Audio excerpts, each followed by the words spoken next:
I exposed my wife's ruthless betrayal through a hidden security feed and took back my kids and life before she could destroy me and steal everything.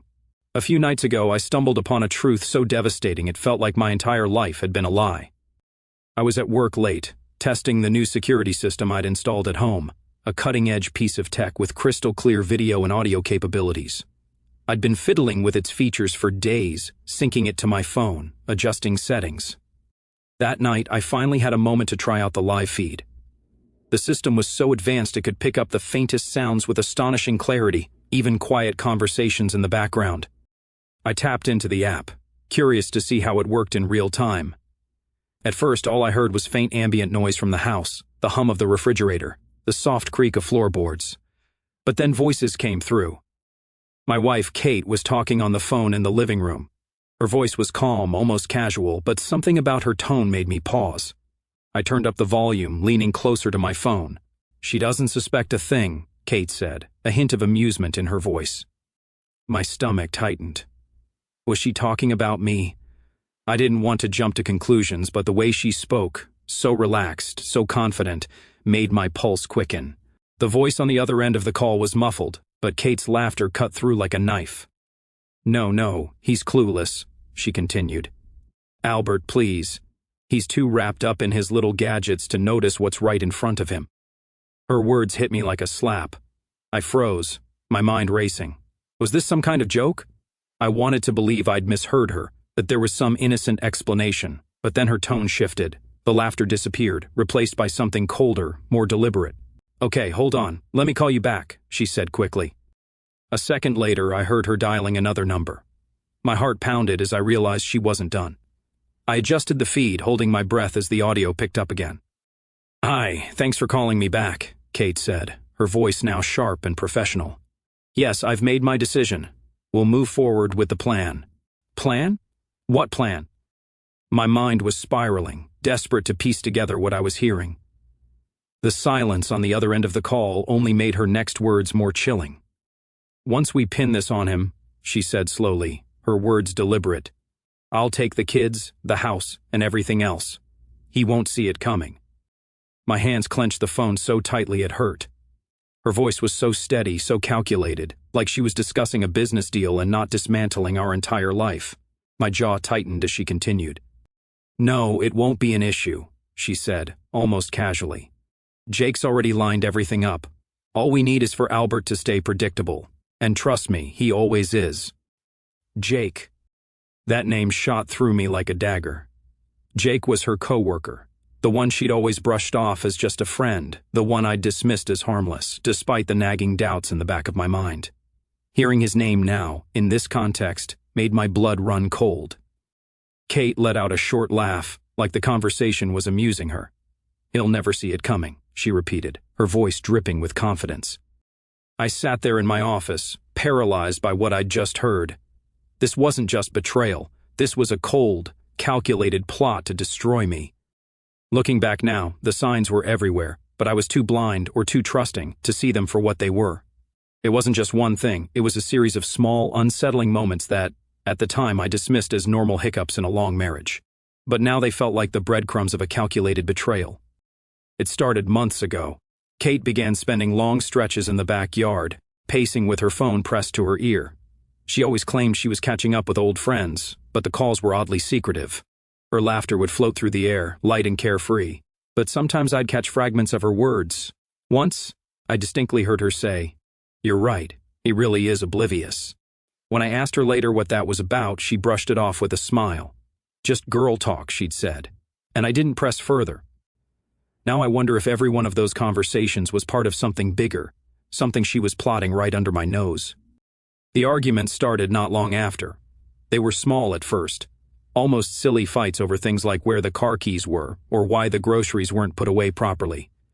But they escalated quickly, her tone sharper than I'd ever heard before. I remember one time, after one of her long calls, she stormed into the house furious that I hadn't taken the trash out yet. It was 10 minutes past the usual time. 10 minutes. It turned into a full-blown shouting match, with her calling me lazy and unreliable. At the time, I chalked it up to stress. But now I wonder, was she looking for reasons to paint me as the bad guy? It wasn't just her tone. It was the way she looked at me during those arguments. Her eyes weren't filled with anger or frustration. They were calculating, like she was cataloging every word I said, every reaction I had. There was something almost rehearsed about her outbursts, as if she was trying to provoke me, to get me to say or do something she could later use against me. The distance between us wasn't just emotional. It felt intentional, strategic. I'd catch her staring at me sometimes, a faint smirk playing on her lips, like she knew something I didn't. Those moments would pass quickly, and she'd go back to her normal self, laughing with the kids or scrolling through her phone like nothing had changed. But something had changed. I could feel it, even if I couldn't put my finger on it. And then there were the little things she started doing that made no sense. Changing the password on her phone for security reasons, insisting on handling all the bills herself when we'd always done it together, or canceling plans at the last minute because she was too tired. At the time, I saw these as quirks, maybe even signs of her needing some space. Now they feel like pieces of a puzzle I didn't know I was supposed to solve. In hindsight, it's so clear. Every fight, every hushed call, every cold glance. It wasn't just a symptom of a rough patch. It was her building a case against me, brick by brick, while I stood there, oblivious to the walls closing in around me. The moment it all came crashing down wasn't because of some forgotten phone or suspicious text. It was much messier than that. It was in the middle of one of those explosive arguments that had become our new normal. This time, it was about the thermostat. She stormed into the kitchen shouting about how I'd left it set too high, and I shot back, asking why every little thing seemed to set her off lately. That's when it happened. "Maybe if you listened for once, Jake, we wouldn't have to go through this," she snapped, her face flushed with anger. Time froze. The word hung in the air like a bomb waiting to detonate. Jake, not Albert, not even Babe or Honorable Jake. Her eyes widened for a fraction of a second before narrowing into a glare. "What?" she said, her tone sharp, like she was daring me to call her out. My stomach churned, but I tried to keep my voice steady. "Did you just call me Jake?" I asked, my words measured, deliberate. She scoffed, rolling her eyes as she turned away. "Don't be ridiculous, Albert," she said, her voice dripping with condescension. "You're overthinking again. You always do this. You're so paranoid." But her slip had already cut deeper than any knife. I stared at her, searching her face for any sign of remorse, of guilt. Instead, all I saw was anger. Venomous, calculated anger, as if this was somehow my fault. "Who the hell is Jake?" I demanded, my voice rising despite my effort to stay calm. She crossed her arms, glaring at me like I was the problem. "You're being insane," she snapped. "Jake is nobody. Just stop it." Her deflection only made the pit in my stomach grow. My mind raced, connecting dots I didn't even know existed until that moment. Jake, the name she'd just let slip, wasn't nobody. He was somebody. He was the coworker she'd always laughed a little too hard with at office parties, the one she insisted was just a friend when I'd asked about him months ago. I took a step closer, my voice cold now. "Don't lie to me, Kate. Is Jake the reason for all of this? The phone calls, the fights, the secrets?" Her face twisted into a mask of indifference, her lips curling into a mocking smile. "You're unbelievable," she said, shaking her head like I was some irrational fool. "I don't have to stand here and listen to this." She grabbed her purse and stormed out of the kitchen, slamming the door behind her. I stood there, my heart pounding in my chest, her words echoing in my mind. "You're paranoid. Jake is nobody." But her slip had already exposed everything. Jake wasn't nobody. He was the answer to all the questions I hadn't dared to ask before. And now there was no turning back. The need for answers clawed at me like a sickness. I couldn't take her evasions, her lies, her venomous attempts to paint me as crazy. So one evening, when Kate grabbed her keys and muttered something about meeting a friend, I made a decision. I would follow her. I didn't think twice. I grabbed my own keys and tailed her car at a safe distance. My palms were slick with sweat as I maneuvered through the streets, keeping my headlights dimmed, staying just far enough back. I watched her weave through town, taking turns that led out of our usual stomping grounds and into the wealthier part of the city. The houses grew larger, the driveways longer, the gates taller. She finally slowed near a sprawling estate surrounded by high hedges and a black iron gate. My chest tightened as I watched her pull into the driveway. A few moments later, the gate slid open, and she disappeared inside. I killed my engine and parked down the street, just out of view. My heart pounded so loudly I could barely think. What was she doing here? Who did she know in a place like this? I crept closer on foot. careful to stay in the shadows of the manicured trees lining the street. As I reached the edge of the property, I spotted them, Kate and Jake, through the slats of the gate. They were standing near the entrance to the house, bathed in the warm glow of the porch light. Kate was laughing, her arm casually draped over his shoulder. Her body language was so familiar, so intimate, it made my stomach churn. Jake leaned in close, his hand resting possessively on her waist as he said something that made her laugh even harder. It wasn't the laugh she shared with me. It was lighter, more carefree, like she was a different person entirely when she was with him.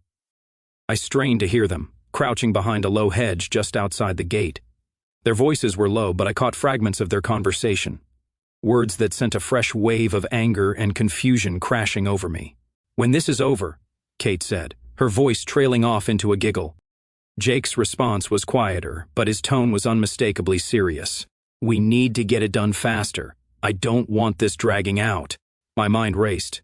What were they talking about? What needed to be done? And why was she laughing about it? I stayed there, hidden, watching them like a stranger spying on someone else's life.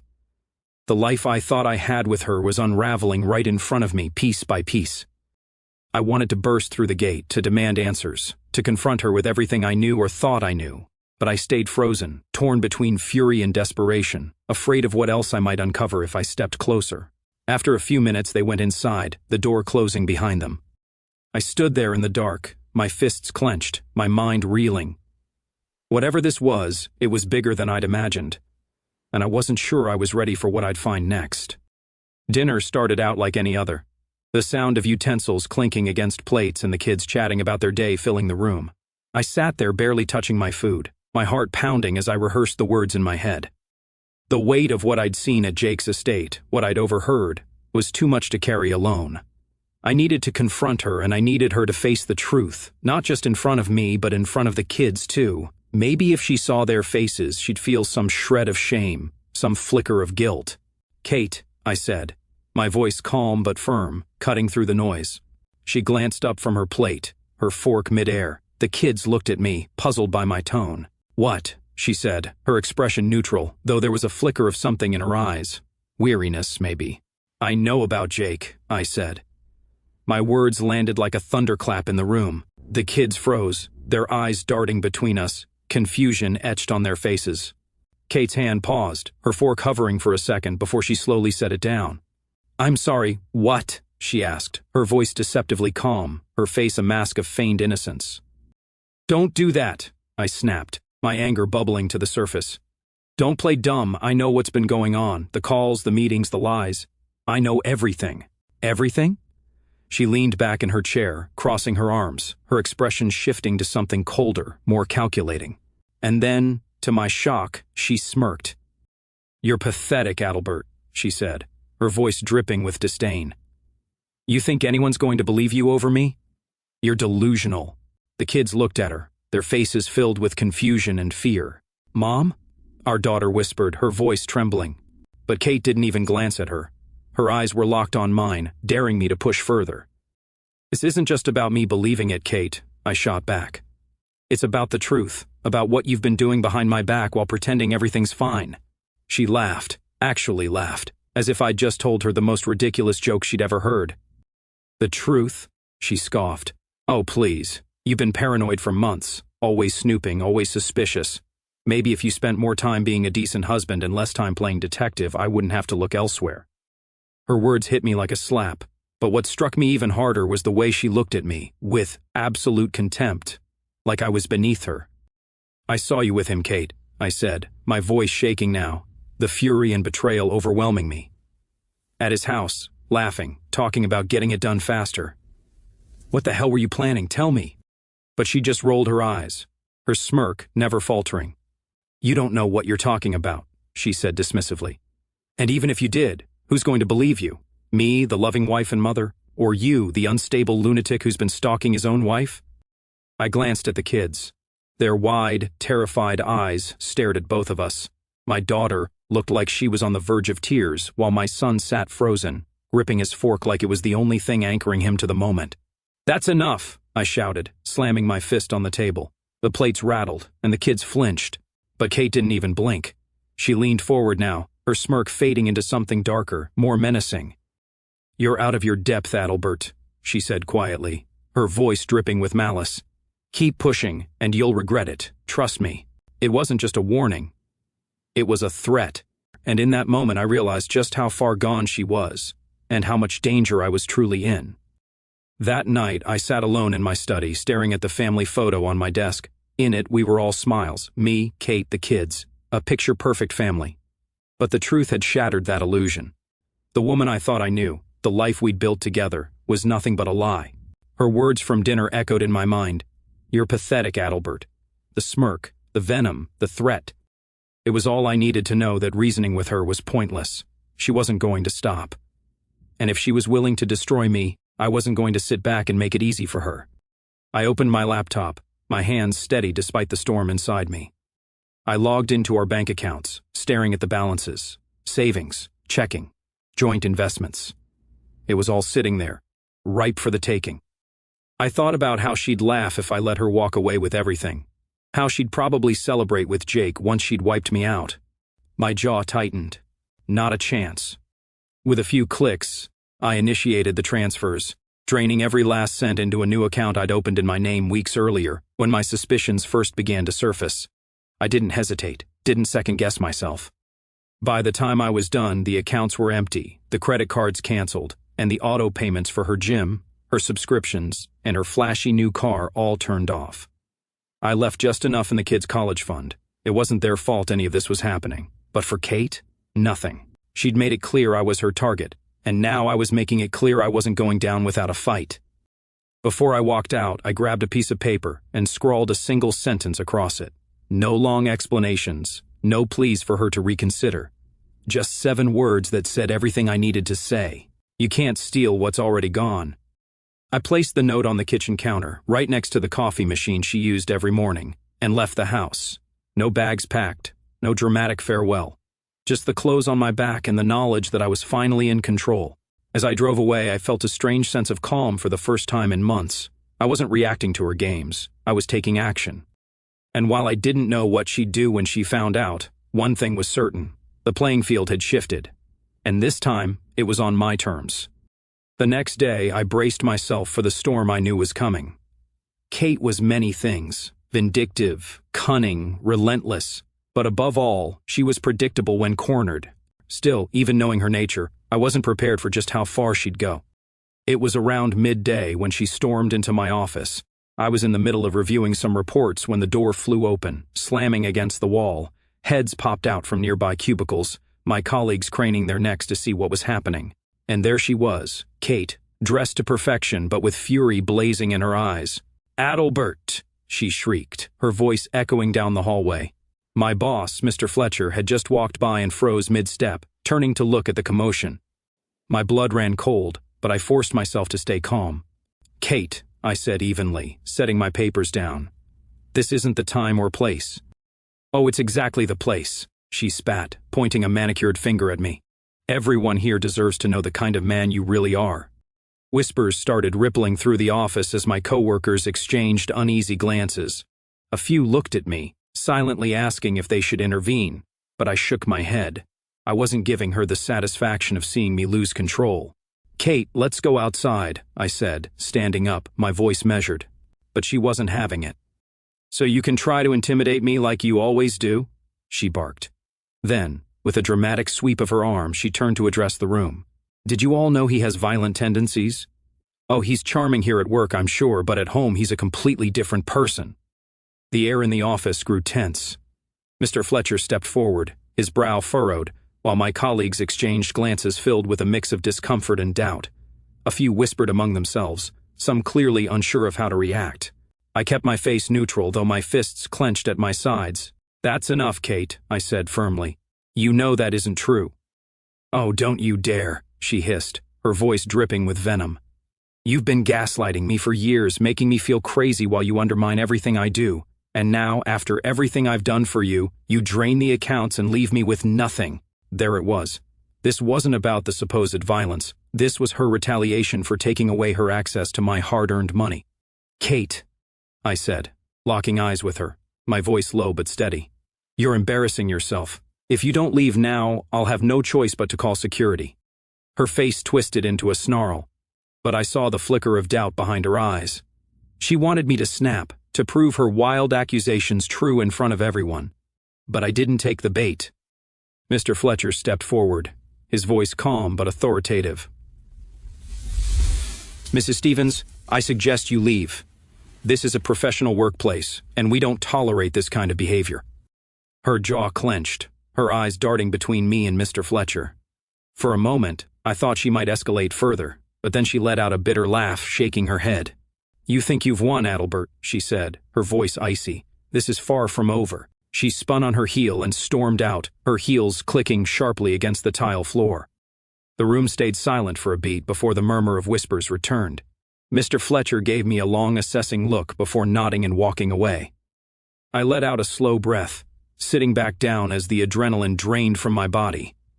My coworkers avoided eye contact, pretending to be engrossed in their work, but I could feel their unease lingering in the air. Kate thought she could destroy me with lies and theatrics. What she didn't realize was that I wasn't the same man she'd manipulated for years. I had the truth, and the evidence, to protect myself. And I wasn't backing down. Kate had always been a master of appearances. Her charm was magnetic, her smile disarming, and she wielded them like weapons. So when the fallout from our confrontation at my office wasn't enough to humiliate me into submission, she pivoted. She organized a fundraiser, a grand event to raise awareness for a local charity she'd barely supported before. It was clear to anyone paying attention that the real purpose was to restore her image and make me look like the villain in the eyes of the community. But this time, I was 2 steps ahead. Days before the event, I had already planned my move. The recording of her phone call, the one where she laid out her cold, calculated plan to frame me, was my trump card. I knew timing was everything, so I waited, biding my time as she sent out invitations, curated the guest list, and meticulously prepared her speech. The night of the fundraiser arrived, and I watched from afar as people poured into the venue. It was a dazzling display of opulence, twinkling lights, elegant table settings, and a sea of well-dressed attendees. Kate stood at the center of it all, beaming, her voice ringing out as she greeted her guests. Her mask was firmly in place, and for a moment I felt a pang of disbelief that she could carry on like this after everything. When the room quieted for her speech, I knew it was time. I pulled out my phone, my thumb hovering over the send button. The email was ready, addressed to the fundraiser's entire guest list, with a recording of Kate's call with her lawyer attached, complete with a transcript of her damning words. "Once I pin this on him, I'll take the kids, the house, and everything else. He'll never see it coming." I pressed send. From where I stood, just out of view of the event, I watched the ripple effect begin. Guests' phones vibrated and pinged in unison, the sound cutting through the polite applause as Kate launched into her speech. At first it was subtle, people pulling out their phones, glancing down, their brows furrowing as they read. Then came the whispers. They spread like wildfire, growing louder and louder until the hum of murmurs filled the room. Kate faltered mid-sentence, her eyes darting around the room. She noticed the shift, the stolen glances, the disapproving stares, the shocked expressions. "What's going on?" she asked, her voice losing its practiced poise. No one answered her. Instead, the whispers turned into audible snippets. "Did you hear what she said? Can you believe this? What kind of person does that?" Her composure cracked. "Excuse me," she barked, her voice shrill now, trying to regain control. But it was too late. The carefully crafted persona she'd spent years perfecting was crumbling before her eyes. Someone in the crowd stepped forward, a local businesswoman who had always supported Kate's charity events. She held up her phone, her expression one of cold disdain. "Care to explain this, Kate?" she asked, her voice carrying across the room. Kate's face went pale. I don't know what you're talking about," she stammered, her confidence slipping with every word. "Oh, really?" the woman replied, shaking her phone. "Because this recording makes it pretty clear who you are, and it's not the person you've been pretending to be." The room erupted into chaos. Guests were no longer whispering. They were openly confronting her, questioning her integrity, her motives. Kate's voice was drowned out by the noise, her protests falling on deaf ears. She looked around, desperate for an ally, but found none. I turned and walked away, the sounds of her unraveling echoing behind me.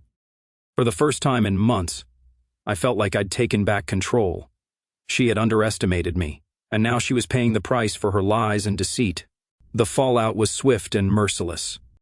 By the day after the fundraiser, Kate's name was on everyone's lips, but not in the way she'd envisioned. The recording spread like wildfire, forwarded and shared among the town's most influential figures. I made sure of it. Every person who mattered, her charity circles, her social clubs, even her parents, received a copy of the recording. No one could claim ignorance of who Kate really was anymore. Jake, her so-called ally, was the first to abandon ship. I heard through the grapevine that he'd gone radio silent, no longer returning her calls or texts. The Golden Boy coworker who'd been so eager to get it done faster suddenly wanted nothing to do with her. I wasn't surprised. For someone like Jake, self-preservation was everything, and aligning himself with a sinking ship like Kate would only drag him down. Kate, on the other hand, didn't go quietly. She tried to salvage what little she could of her reputation, calling friends and allies, spinning story after story about how the recording was taken out of context or completely fabricated. But the evidence was undeniable, and the town wasn't buying her lies anymore. Her friends, many of whom had been swept up in her charm for years, stopped answering her calls. Her name became a toxic topic at brunches and cocktail parties, spoken in hushed tones with sideways glances. Even her parents, who had always doted on her, refused to defend her this time. From what I heard, they were furious, not just because of the scandal, but because they too had believed in the image she'd so carefully constructed. The humiliation hit her hardest when she tried to show up at one of her regular haunts, a boutique cafe where she used to hold court with her circle of admirers. The once friendly staff avoided eye contact, and the usual smiles from acquaintances turned into awkward nods or outright snubs. Kate, for all her bravado, was visibly shaken. Her carefully curated world was crumbling around her. Meanwhile, I stayed in the background, watching as her lies unraveled. I didn't gloat. There was no satisfaction in watching someone you once loved self-destruct. But there was a grim sense of justice in knowing the truth was out there, that her web of manipulation could no longer ensnare anyone else. By the end of the week, Kate's calls to the kids' school to complain about me were ignored. Her attempts to rally legal support for a case against me were laughed out of the room. Every piece of her plan had fallen apart, leaving her exposed, alone, and exactly where she had tried to leave me, with nothing. When the custody battle began, Kate waltzed into the courtroom like she was stepping onto a stage. She had her crocodile tears ready, dressed in muted colors that screamed victim, and spun her tale with the flair of someone who had rehearsed every word. She painted me as an unfit husband, a controlling monster who had drained her accounts and abandoned her. For a moment, I wondered if the judge might buy into her act. Kate was a master manipulator after all. But then it was my turn, and I didn't need theatrics. I had the truth on my side. My lawyer presented everything. The recording of her phone call plotting to frame me, the financial records showing how she'd siphoned funds for personal luxuries while neglecting household expenses, and her blatant lies about my supposed violent tendencies. We even included testimony from several of her former friends and colleagues who had distanced themselves after learning the truth. One by one, their statements painted a picture of a woman who was calculating, manipulative, and utterly untrustworthy. Kate's confident demeanor cracked as the evidence piled up. When the recording was played in court, her face turned ashen. The judge leaned forward, listening intently as her words, her own damning words, filled the room. Once I pin this on him, I'll take the kids, the house, and everything else. He'll never see it coming. When the audio stopped, the silence in the courtroom was deafening. Kate tried to recover, insisting the recording was taken out of context and that she'd only said those things out of frustration. But it was too late. Her desperation was palpable, her arguments crumbling under the weight of the evidence. The judge, a no-nonsense man with little patience for deceit, didn't mince words. "Mrs. Stevens," he said, his tone sharp, "your behavior, as documented here, demonstrates a clear pattern of manipulation and bad faith. This court cannot, in good conscience, place the children in your care." Kate gasped, her hands trembling as she gripped the edge of the table. "Your Honor, please," she pleaded, her voice breaking. "I'm their mother." And as their mother, the judge interrupted, "Your actions should reflect their best interests, not your own selfish agenda. Custody is awarded to Mr. Stevens. Furthermore, given the financial evidence presented, your request for alimony is denied." I sat there, the weight of months of turmoil finally lifting as the judge's gavel came down. Kate's face was a mix of disbelief and rage, her mouth opening and closing as if searching for the right words to lash out. But none came. She was out of moves, and she knew it. As we left the courtroom, she caught up to me in the hallway, her voice low and venomous. "You'll regret this, Adalbert," she hissed, her eyes narrowing. I turned to her, calm and resolute. "No, Kate," I said. "The only thing I regret is not seeing through you sooner." She didn't respond. She simply stood there, watching as I walked away, the kids waiting for me just outside the doors. For the first time in months, I felt a sense of peace. The fight was over, and I had won, not out of spite, but because it was the right thing for me and for our children. Even after losing in court, Kate wasn't finished. She was like a cornered animal, desperate and dangerous. I should have known she'd try something drastic, but even I couldn't predict just how low she'd go. A few weeks after the custody ruling, a police officer showed up at my door. My stomach sank as he handed me a notice. Kate had filed a report claiming I'd assaulted her. According to her statement, I'd violently attacked her just days after the court decision. She'd even provided photos of bruises on her arms and face as evidence. At first, I felt a surge of panic. Her lies had worked on so many people in the past. What if this time they stuck? But as I sat with my lawyer reviewing the report and the so-called evidence, my panic gave way to anger. This wasn't just another lie. This was a calculated attempt to ruin my life completely. Kate had made one crucial mistake, though. She underestimated how much credibility she'd already lost.